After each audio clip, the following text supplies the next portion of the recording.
Assalamualaikum warahmatullahi wabarakatuh. Okey, saya mendapat soalan daripada seseorang, iaitu seorang encik telah menerima berita kematian isterinya baru-baru ini, iaitu hari Sabtu, dan beliau bertanya kepada saya bagaimanakah kita nak uruskan, bagaimanakah kita nak selesaikan kematian yang ditinggalkan oleh arwah isterinya, iaitu bagaimanakah kita nak selesaikan hutang-hutang, bagaimanakah kita nak selesaikan, apakah yang kita perlu buat. Itu soalan yang saya terima. Apakah yang perlu saya sebagai seorang suami nak selesaikan tentang isteri saya, sebab isteri saya masih ada hutang, iaitu hutang di Bank Islam dengan hutang di Ion Credit. Jadi pertama sekali, setelah menerima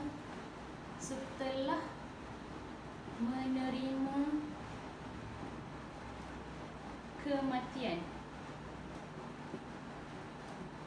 pertama sekali sebagai seorang ahli waris faraid, yang ramai kata kena bagi ikut faraid lah, sebelum kita nak sampai kepada faraid.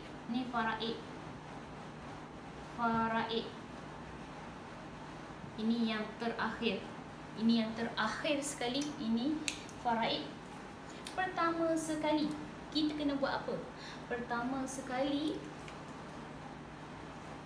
selesaikan pengebumian arwah. Ini boleh digunakan menggunakan duit arwah. Maksudnya bila arwah itu meninggal dunia, apabila seseorang arwah itu meninggal dunia, duit untuk kos pengebumian ini, selesaikan kos dia lah. Kos nak gali kubur, kos nak bawa jenazah kepada tanah perkuburan, kos nak mandikan.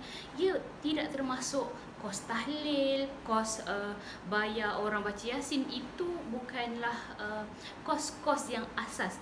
Kos-kos yang asas adalah untuk selesaikan pengebumian arwah ini, seperti kos menggali kubur, kos untuk memandikan jenazah, kos untuk kain kafan, yang basic saja, yang asas saja. Bukannya kos untuk buat keranda, untuk buat apa kalau kita panggil tu, saya lupa lah namanya, kos untuk buat perhiasan untuk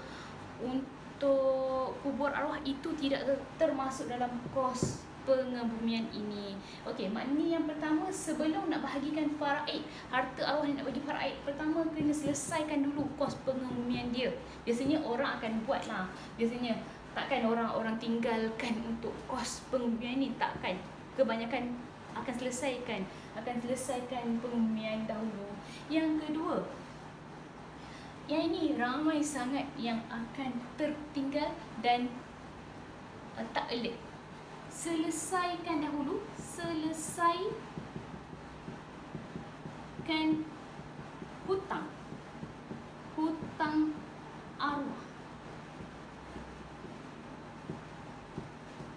hutang arwah. Yang ni ramai yang tak buat.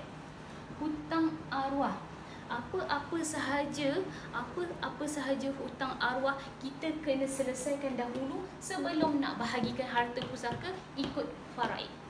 Okey, contohnya hutang dengan Allah, hutang dengan manusia. Contohnya hutang dengan Allah tu apa? Hutang dengan Allah tu belum sempat nak buat ibadah haji, walaupun sebenarnya arwah ini berkemampuan nak tunaikan haji, tapi belum sempat nak tunaikan haji, Allah dah tarik nyawa dia, maka ahli waris kena selesaikan hutang untuk menunaikan haji. Fidyah, jika ada tinggal zakat, ataupun ada dia bernazar, yang itu kena selesaikan dahulu. Begitu juga dengan hutang manusia seperti hutang kereta, hutang rumah, hutang personal loan, hutang-hutang lain juga. Kalau ada orang yang menuntut kata arwah ada berhutang dengan saya, sila tunjukkan dahulu hitam putih. Kalau melalui mulut sahaja kita tidak pasti sama ada itu betul ataupun tidak, dia kena mengemukakan saksi-saksi yang benarlah. Kalau tiba-tiba ramai pula yang menuntut harta pusaka arwah, kata ada hutang. Tapi kita kena alert lah. Betul ke orang tu memang bagi hutang kepada arwah? Kita kena siasatlah juga. Janganlah kita ahli waris, kita terus bahagikan. Jangan seperti itu. Okey. Yang kedua adalah selesaikan hutang arwah. Yang ketiga, sekiranya ada, selesaikan wasiat.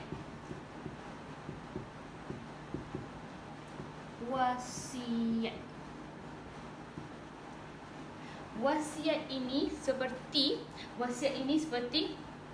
dia kata, saya nak bagi 10,000 kepada madrasah, 10,000 kepada madrasah untuk saya infak setelah saya meninggal dunia. Itu dikira sebagai wasiat, tetapi wasiat ini kenalah bukan kepada ahli waris, faraid. Kedua, tak lebih 1/3. Ini 1/3 je paling maksimum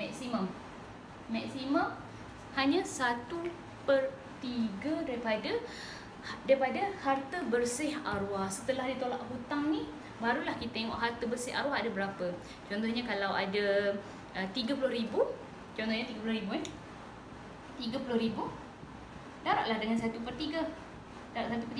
Jadi 10,000. Sebab apa 10,000? Yang ni mati satu, jadi 1,0,0,0. Jadi 10,000 ini bolehlah didermakan kepada madrasah seperti yang diwasiatkan oleh arwah. Tapi menulis wasiat tidak semestinya ingin bahagikan kepada bukan ahli waris faraid dan kepada madrasah. Menulis wasiat ini seperti yang di As-Salihin Trustee buat. Kita nak lantik seseorang untuk menjalankan pentadbiran. Pentadbiran tu maksud saya, bila kita meninggal dunia, bila kita dah tak ada, kita tahu akan ada orang yang akan menggerakkan harta pusaka kita itu bagi kepada orang yang betul, orang yang tepat. Tidak menyelewengkan harta-harta yang kita tinggalkan, tidak pecah amanah. Maknanya kita dah lantik seseorang ataupun sesebuah syarikat seperti As-Salihin Trustee Berhad untuk menjalankan tanggungjawab. Itulah wasiat yang dijalankan di As-Salihin Trustee Berhad. Okey. Seterusnya adalah selesaikan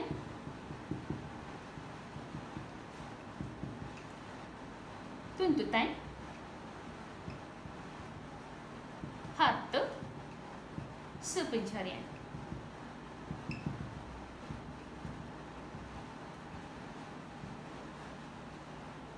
Okey. Maknanya setelah bayar untuk kos pengebumian ni, bayar hutang, bayar wasiat, bayar harta sepencarian. Contohnya lah, isteri nak menuntut daripada suami harta yang dicari bersama-sama. Setelah dibincangkan bersama ahli waris, saya carankan berbincang sama-sama dengan ahli waris.